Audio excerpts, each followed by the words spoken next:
In die evangelies lees ons baie van die mense wat Jesus se hulp gevra het, se gesindheid.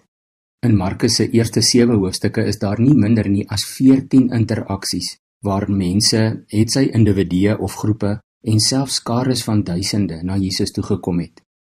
Van 'n hele aantal het ons gelees dat hulle of voor hom kom kniel het, of voor sy voete neergeval het. Party het hom gesmeek vir hulp, en sommige het namens hulle vriende of familie in nood gesmeek. In Markus 6 vers 56 het ons gelees, waar hy ook al in gehuggies of in dorpe of op plase gekom het, het hulle die siekes op die markpleine neergesit en hom gesmeek, dat die siekes selfs net die soem van sy boekleed kon aanraak. Vroeër was daar die vrou wat al 12 jaar lank siek was, sy het deur die skare gebeur, van agteraf gekom en aan Jesus se boekleed geraak, want het sy gesê, as ek maar net aan sy boekleed kan raak, sal ek gesond word.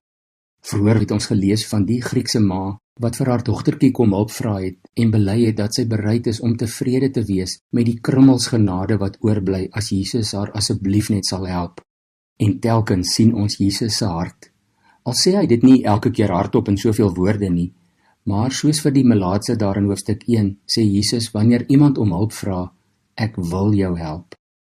Wat aangrypend is die mense se dankbaarheid en hulle reaksie. Ons het gelees hoe dat hulle een van 2 reaksies gehad het. Markus skryf of hulle was verbaas, of hulle was uitermate verbaas, en dan natuurlik dat niemand kon stil bly oor wat Jesus vir hulle gedoen het nie.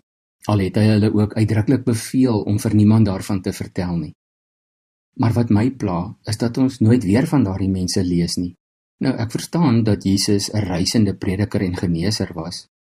Alhoewel Kapernaum soort van as sy tuisbasis gedien het, onthou ons tog dat hy nooit baie lank in een plek vertoef het nie. In Markus 5 het ons wel gelees van die man wat met baie geeste beset was en homself legio of legioen genoem het. En na sy bevryding lees ons in vers 18 en 19 dat toe Jesus in die boot klim, het die man hom gesmeek of hy by Jesus kon bly, maar Jesus het hom nie toegelaat nie. Hy het hom teruggestuur huis toe. Jesus het wel sy 12 apostels of disippels en 'n klompie vroue gehad wat hom voltyds gevolg het. Soms voel dit vir my net so bietjie of die ander mense hom misbruik of wel gebruik het. Nou natuurlik kon elkeen van hulle hom nie voltyds volg nie. Hy het dit ook nie verwag nie. Maar wat ons hieruit moet leer, ons moet eerder soos die disippels wees. Ons moet by hom bly, in Jesus se skaduwee, in sy voetspore. Ons mag hom nie net gebruik wanneer ons in die moeilikheid is, of wanneer ons eie plannetjies nie meer wil uitwerk nie. Jesus mag nooit vir jou soos die noodwiel, die spaarwiel in jou motor se kattebak wees, waarna jy net gryp in 'n krisis nie. Hy wil jou help, want hy het jou lief.